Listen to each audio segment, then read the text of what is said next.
Hi hello ನಮಸ್ಕಾರ, welcome back to my ಹೊಸ video. ಎಲ್ಲರೂ ಹೇಗಿದ್ದೀರಾ? ಎಲ್ಲರೂ ತುಂಬ ಚೆನ್ನಾಗಿದ್ದೀರಾ ಅಂತ ನಾನಂತೂ ಅಂದ್ಕೊಂಡಿದ್ದೀನಿ. ಅಂದ ಹಾಗೆ ನಮ್ಮ ಇವತ್ತಿನ ಈ ಒಂದು ಹೊಸ ವಿಡಿಯೋಗೆ ತಮಗೆಲ್ಲರಿಗೂ ಸ್ವಾಗತ ಸುಸ್ವಾಗತ. ಯಾರೆಲ್ಲ ಹೊಸದಾಗಿ ನಮ್ಮ ಈ ಒಂದು ವಿಡಿಯೋನ ನೋಡ್ತಾ ಇದ್ದಾರೆ ದಯಮಾಡಿ ಸಬ್ಸ್ಕ್ರೈಬ್ ಮಾಡ್ಕೊಳ್ಳಿ. ಹಾಗೆ ವಿಡಿಯೋನ ಕೊನೆ ತನಕ ನೋಡಿ. ವಿಡಿಯೋ ಇಷ್ಟ ಆದರೆ ಗೊತ್ತಲ್ವ ಏನು ಮಾಡ್ತೀರಾ, ಒಂದು ಲೈಕ್ ಮಾಡಿ. ಹಾಗೆ ವಿಡಿಯೋ ಬಗ್ಗೆ ನಿಮಗೆ ಏನಾರು ಅನಿಸಿದರೆ ಕಾಮೆಂಟ್ ಮಾಡಿ ನಮಗೆ ತಿಳಿಸ್ಬೋದು. ನಾವಿವತ್ತು ಬೇಲೂರಿನ ಸುಪ್ರಸಿದ್ಧ ದೇವಸ್ಥಾನ ಚನ್ನಕೇಶ್ವರ ದೇವಸ್ಥಾನಕ್ಕೆ ಬಂದಿದ್ದೀವಿ. ಇದ್ರ ಬಗ್ಗೆ ಸ್ವಲ್ಪ ಮಾಹಿತಿನ ತಿಳ್ಕೊಳ್ಳೋಣ ಬನ್ನಿ. ನಮ್ಮೆಲ್ಲರಿಗೂ ತಿಳಿದಿರುವ ಹಾಗೆ ಈ ಒಂದು ಚನ್ನಕೇಶವ ದೇವಾಲಯವು ಕರ್ನಾಟಕ ರಾಜ್ಯದ ಹಾಸನ ಜಿಲ್ಲೆಯ ಬೇಲೂರು ತಾಲೂಕಿನಲ್ಲಿ ಇರತಕ್ಕಂತಹದ್ದು. ಈ ಒಂದು ದೇವಾಲಯಕ್ಕೆ ನಾವು ನಮ್ಮ ಶಾಲಾ ದಿನಗಳಲ್ಲಿ ಖಂಡಿತವಾಗ್ಲೂ ನಮ್ಮ ಶಾಲೆಗಳಿಂದ ಪ್ರವಾಸನ ಕರ್ಕೊಂಡು ಹೋಗಿರ್ತಾರೆ. ಆವಾಗೆಲ್ಲ ಖಂಡಿತವಾಗ್ಲೂ ನಾವು ಈ ಒಂದು ದೇವಸ್ಥಾನನ ನೋಡಿರ್ತೀವಿ. ಇದ್ರ ಬಗ್ಗೆ ಮಾಹಿತಿ ತಿಳ್ಕೊಳ್ಳೋಣ ಬನ್ನಿ. ಹಾಕಿದ್ವಿ ಸರ್, ಈಗ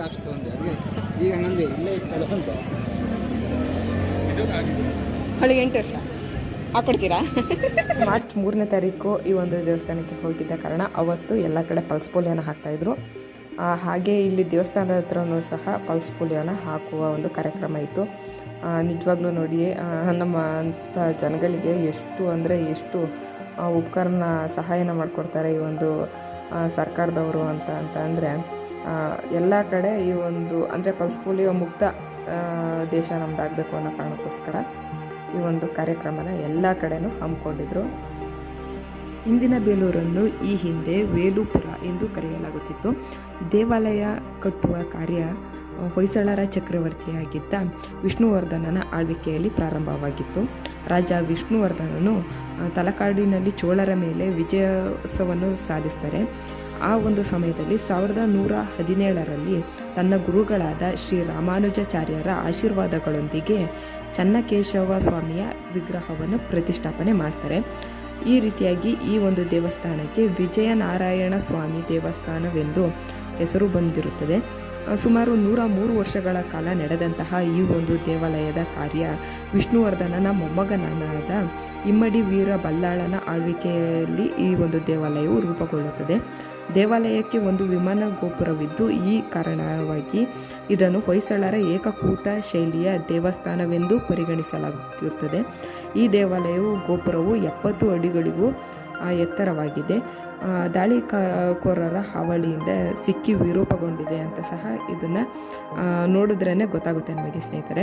ಇದನ್ನು 1397ರಲ್ಲಿ ವಿಜಯನಗರದ ಅರಸರಾದ ಕೃಷ್ಣದೇವರಾಯರ ಮುತ್ತಜ್ಜರಾದ ಹರಿಹರ ಮಹಾರಾಜರು ಈ ಒಂದು ದೇವಾಲಯದ ಜೀರ್ಣೋದ್ಧಾರ ಕಾರ್ಯಕ್ರಮವನ್ನು ಸಹ ಮಾಡ್ತಾರೆ ಸ್ನೇಹಿತರೆ. ಈ ಒಂದು ದೇವಾಲಯಕ್ಕೆ ಪ್ರವೇಶ ಮಾಡಲು 3 ಮುಖ್ಯ ದ್ವಾರಗಳನ್ನು ನಾವಿಲ್ಲಿ ನೋಡಬಹುದು.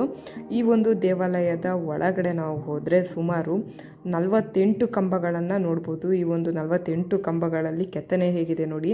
ಇದು ಮೇಲ್ಛಾವಣಿ ಏನು ಬರುತ್ತೆ ಒಳಗಡೆಯಿಂದ ಆ ಒಂದು ಚಿತ್ರ ನೀವೀಗ ನೋಡ್ತಾ ಇರೋದು ಅಷ್ಟು ಅಂದರೆ ಅಷ್ಟು ಅದ್ಭುತವಾಗಿದೆ. ಆ ಕಲಾಕಾರರುಗಳಿಗೆ ನಿಜವಾಗ್ಲೂ ಕೈ ಎತ್ತು ಮುಗಿಬೇಕು ಸ್ನೇಹಿತರೆ.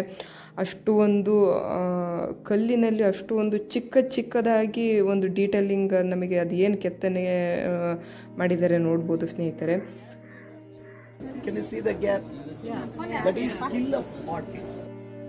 ನಮಗೆ ಈ ದೇವಾಲಯದ ಬಗ್ಗೆ ಇನ್ನೂ ಅತಿ ಹೆಚ್ಚಿನದಾಗಿ ಮಾಹಿತಿ ಬೇಕು ಅಂತಂದರೆ ಇಲ್ಲಿ ನಿಮಗೆ ಗೈಡ್ಗಳು ಸಹ ಸಿಗ್ತಾರೆ.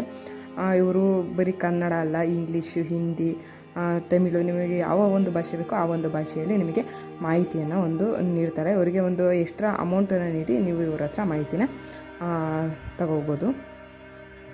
ಈ ಒಂದು ದೇವಸ್ಥಾನಕ್ಕೆ ಸಾವಿರಾರು ಶಿಲ್ಪಿಗಳು ಕೆತ್ತನೆಯನ್ನು ನಡೆಸಿದ್ದಾರೆ. ಸುಮಾರು 103 ವರ್ಷಗಳ ಕಾಲ ಈ ಒಂದು ದೇವಸ್ಥಾನಕ್ಕೆ ಶಿಲ್ಪಿಗಳು ಕೆತ್ತನೆಯನ್ನು ನಡೆಸಿದ್ದಾರೆ. ನೀವು ಇಲ್ಲಿ ನೋಡ್ಬೋದು. ಎಷ್ಟು ಅದ್ಭುತವಾಗಿದೆ ಅಂದರೆ ನಿಜವಾಗ್ಲೂ ನೋಡೋಕ್ಕೆ ತುಂಬ ಖುಷಿಯಾಗುತ್ತೆ ಅಲ್ವಾ.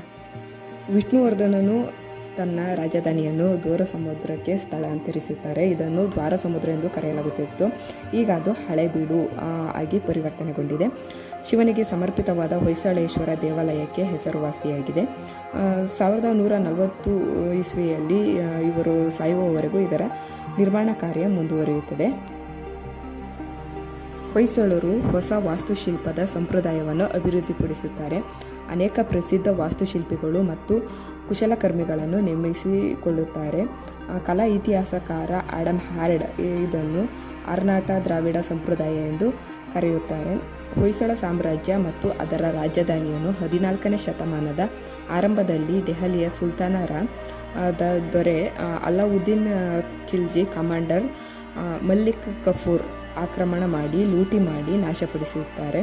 ಬೇಲೂರು ಮತ್ತು ಹಳೆಬೀಡು ಮತ್ತೊಂದು ದೆಹಲಿಯ ಸುಲ್ತಾನರ ಸೈನ್ಯದಿಂದ 1326ನೇ ಇಸ್ವಿಯಲ್ಲಿ ಲೂಟಿ ಮತ್ತು ವಿನಾಶದ ಗುರಿಯನ್ನು ತಲುಪುತ್ತೆ. ಈ ಪ್ರದೇಶವನ್ನು ವಿಜಯನಗರದ ಸಾಮ್ರಾಜ್ಯ ವಶಪಡಿಸಿಕೊಳ್ಳುತ್ತಾರೆ. ಹೊಯ್ಸಳ ಶೈಲಿಯು ಜೇಮ್ಸ್ ಸಿ ಹಾರ್ಲೆ 14ನೇ ಶತಮಾನದ ಮಧ್ಯದವರೆಯಲ್ಲಿ ಕೊನೆಗೊಳ್ಳುತ್ತದೆ. ಒಂದು ದೇವಾಲಯವು ಸರಳವಾದ ಹೊಯ್ಸಳ ಯೋಜನೆಯನ್ನು ಹೊಂದಿದೆ ಮತ್ತು ಒಂದು ಗರ್ಭಗುಡಿಯನ್ನು ಹೊಂದಿದೆ. ಚನ್ನಕೇಶವ ದೇವಾಲಯದಲ್ಲಿ ಬಳಸಲಾಗಿರುವ ಕಟ್ಟಡ ಸಾಮಗ್ರಿಯು ಕ್ಲೋರಿಟಿಕ್ ಸ್ಕಿಟ್ಸ್ ಆಗಿದೆ. ಇದನ್ನು ಸಾಮಾನ್ಯವಾಗಿ ಸೋಪ್ ಸ್ಟೋನ್ ಎಂದು ಕರೆಯಲಾಗುತ್ತದೆ. ಕ್ವಾರಿ ಮಾಡುವಾಗ ಅದು ಮೃದುವಾಗಿರುತ್ತದೆ ಮತ್ತು ಕಲಾವಿದರು ವಿವರಗಳನ್ನು ಸುಲಭವಾಗಿ ಕೆತ್ತಲು ಅನುವು ಮಾಡಿಕೊಡುತ್ತದೆ. ಕಾಲಾನಂತರ ವಸ್ತುವು ಗಟ್ಟಿಯಾಗುತ್ತದೆ. ಈ ಥರ ನೀವಿಲ್ಲಿ ನೋಡ್ಬೋದು, ದೇವಸ್ಥಾನದ ಸುತ್ತಲೂ ಸಹ ಎಲ್ಲೂ ಬಿಡದ ಹಾಗೆ ಶಿಲ್ಪಿಗಳು ಕಲ್ಲಿನಿಂದ ಎಷ್ಟು ಸುಂದರವಾದ ಕೆತ್ತನೆಯನ್ನು ಮಾಡಿದ್ದಾರೆ ಅಂತ. ಖಂಡಿತವಾಗ್ಲೂ ಎಲ್ಲರಿಗೂ ಈ ಒಂದು ವಿಡಿಯೋ ಇಷ್ಟ ಆಗಿದೆ ಅಂತ ನಾನಂತೂ ಭಾವಿಸ್ತೀನಿ. ಮುಂದೆ ಇನ್ನೊಂದು ಇನ್ಫಾರ್ಮೇಷನ್ ವಿಡಿಯೋ ಜೊತೆಗೆ ಬರ್ತೀನಿ. ಅಲ್ಲಿ ತನಕ ಟೇಕ್ ಕೇರ್ ಅಂತ ಹೇಳ್ತಾ ನಮ್ಮ ಇವತ್ತಿನ ಈ ಒಂದು ವಿಡಿಯೋನ ಮುಗಿಸ್ತಾ ಇದ್ದೀನಿ.